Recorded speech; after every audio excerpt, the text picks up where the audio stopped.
Hello students, welcome. In this video we are going to talk about the concept of graphing linear inequalities.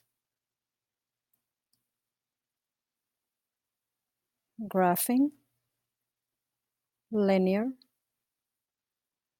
inequalities.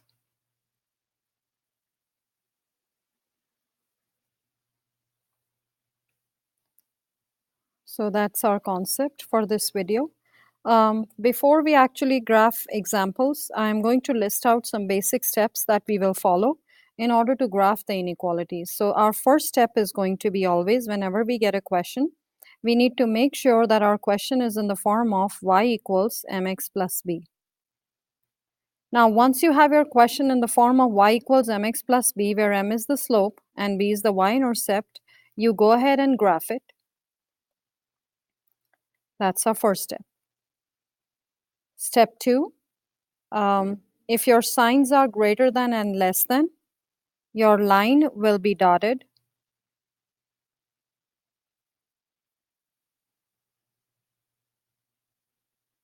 Another important step to remember, if your signs are greater than equal to and less than equal to, your line will be solid.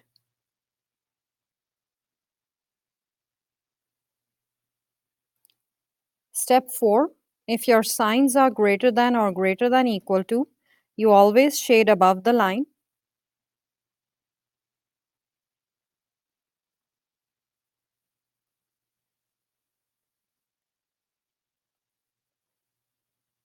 Step 5, if your signs are less than or less than equal to, you always shade below the line.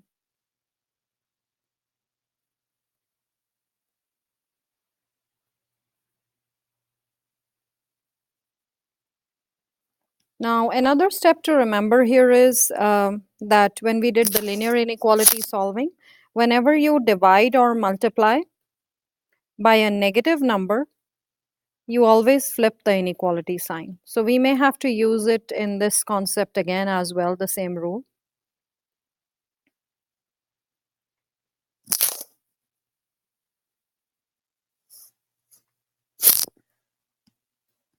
All right, so our steps are y is mx plus b. We have to make sure that our equation is in the form of y equals mx plus b. Then we go ahead and graph it. Next step, greater than or less than, line will be dotted. That means your graph line will be dotted like this. Greater than, equal to, less than, equal to, line will be solid. Greater than, equal to, you shade above the line. Less than, equal to, you shade below the line. And then our rule, that golden rule for inequalities that we always use.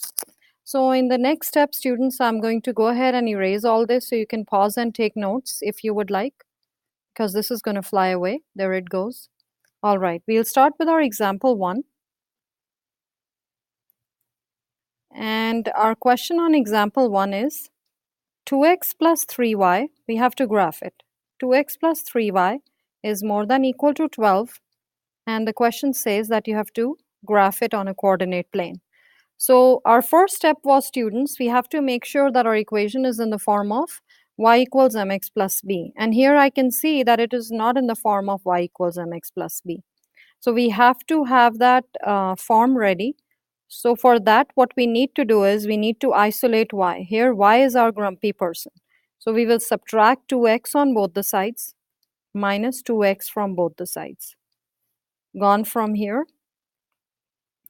3y is more than equal to negative 2x plus 12. All right, is y happy now? Kind of happy, but not very happy because the 3 is bothering him. So we will divide by 3 on all the sides. All right, so now my equation is y is greater than equal to negative 2 over 3x plus 4. So finally, now my step 1 is done. I have my equation in the form of y greater than equal to 2 over 3x, where this is going to be the slope and the 4 is the y-intercept. So there is a way to graph the equations using the slope and y-intercept, but if you would like to do it using input-output table, that is fine too. So I'll go ahead and graph it for now. And let's see how our graph is going to look like.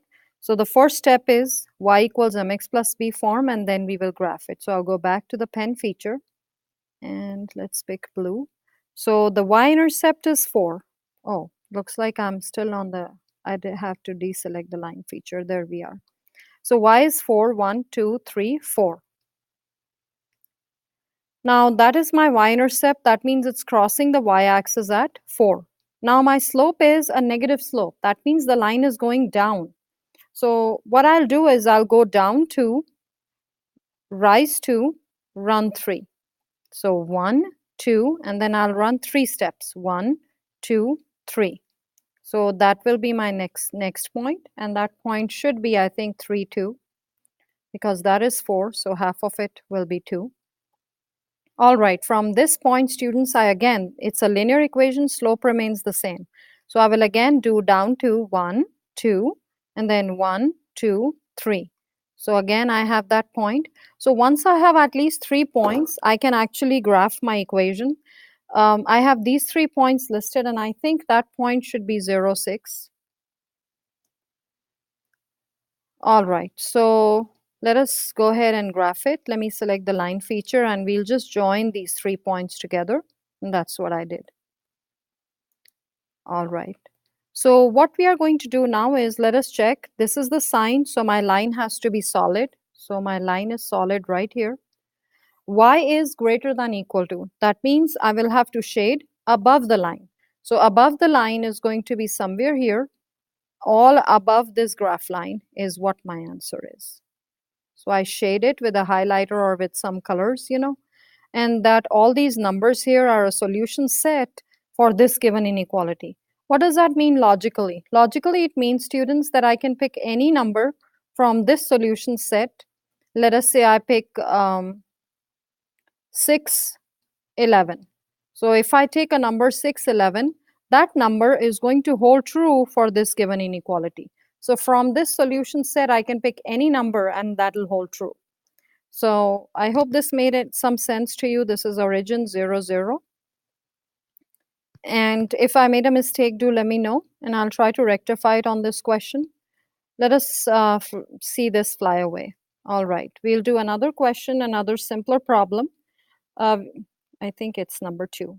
X is greater than equal to -1. This is the simplest form of graphing question. And on the same page, I'll do another one. Let us say y is less than equal to 3. Or on this one, I'll just take the less than sign. All right, so let us have our graphs going here. And so the good part about these graphs is, students, that whenever you just have a number, you just find where is x -1. So maybe x is -1 right here. Where is y 3? 1, 2, 3. So 3 is right here. Now here I need a dotted line. So I will have a dotted line here.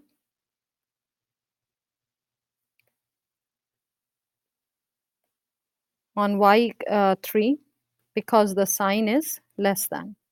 Here I'll have a solid line because of this sign. All right, y is greater than equal to -1. So where are x values greater than equal to -1? Where does x become more? So x becomes more on the right-hand side of the number line. This is 0. So I will shade all of this as my solution set. Here they are saying y is less than 3. So if this is 3 on the y-axis, where are y values less than 3? So less than 3, I will shade all below the graph. So that will be my solution set. So hopefully it made some sense, students. The simpler ones are really easy. But yes, we did talk about all the steps, and you have to be careful about the signs. Greater than is shading above, less than shading below. Greater than equal to, all the equal to's will have solid lines, and no equal to's will have a dotted line. So hopefully it made some sense, and thanks for watching the video. It's almost 10 minutes, so thanks for your time, students. Take good notes, and I'll see you in my next video. Have a good one. Bye.